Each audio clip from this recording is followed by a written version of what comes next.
Hey y'all, it's Belle here. Welcome to my channel, welcome to this video, whatever, or welcome to my room.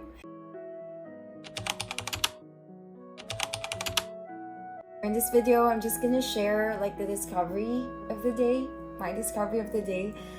So a while ago, like before I came home, I returned this book that I borrowed from our library, and it's called The Complete Pianist, Body, Mind, Synthesis.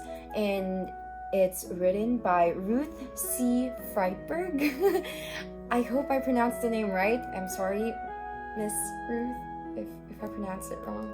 But anyway, I just found this part so interesting because let me see. So this one is under like performance, and it's about learning the program, or in other words, your repertoire.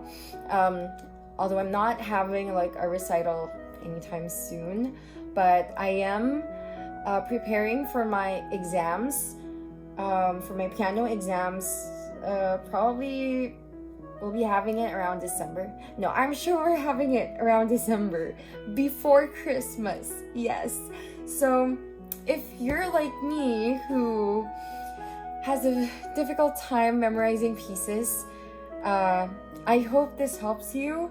So the author just quoted this short paragraph, and it was Ernst Bacon's advice on the subject of learning the program. So if you don't know who Ernst Bacon is, he is an American composer. He's a pianist and a conductor.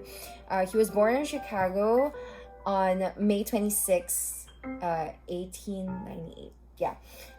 Don't worry if you don't know him. I just learned about him today as well through this book.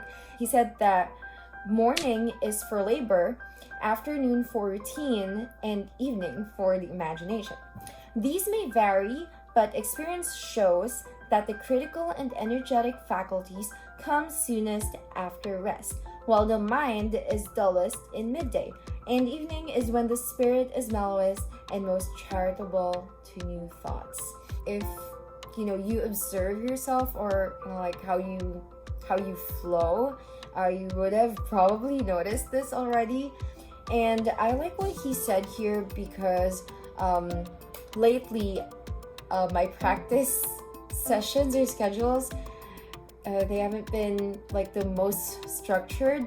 And although I have like a program, like in my head I have goals whenever I go into the practice rooms, but it wasn't as structured as it used to be, because during my first year I would really carry this notebook and then write down my program for the day.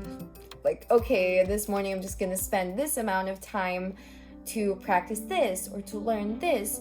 And I made sure to separate like my practice sessions in chunks. Like I would practice in the morning, I would practice in the evening.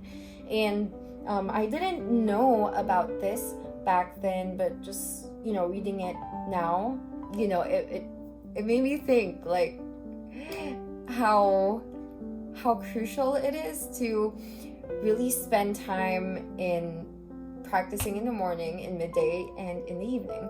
Because well, I haven't shared about this yet here, but I really messed up my exams the previous semester. It was just so bad. Like a week before I had to submit my exam, because it was all pre-recorded. Yeah, a week before that, I still didn't have my pieces memorized, and was thinking like, oh, I'm just gonna memorize this entire sonata by playing it every day.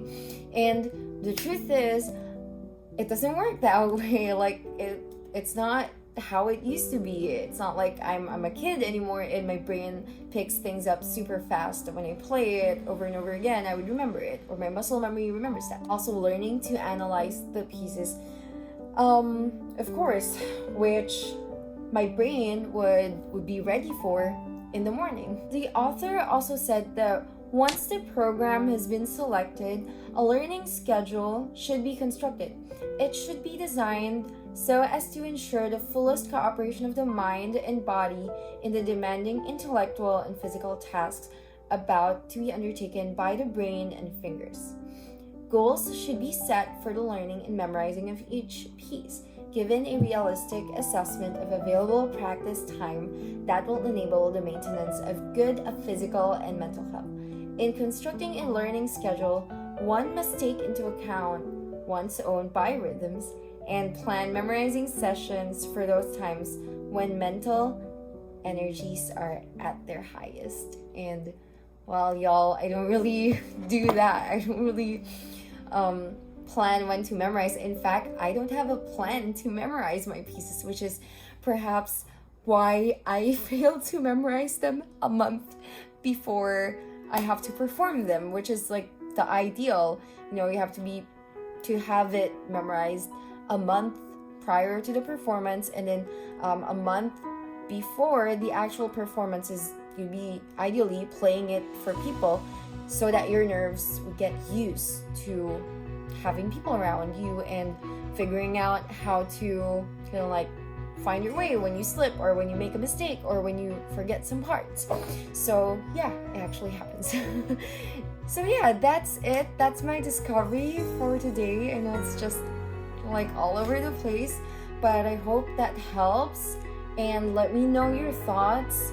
If you have additional advice or knowledge on this topic, please share them in the comment section down below. I'll see you in my next video, and I wish you well. May we always keep our eyes open, and may we never lose our wonder. Bye!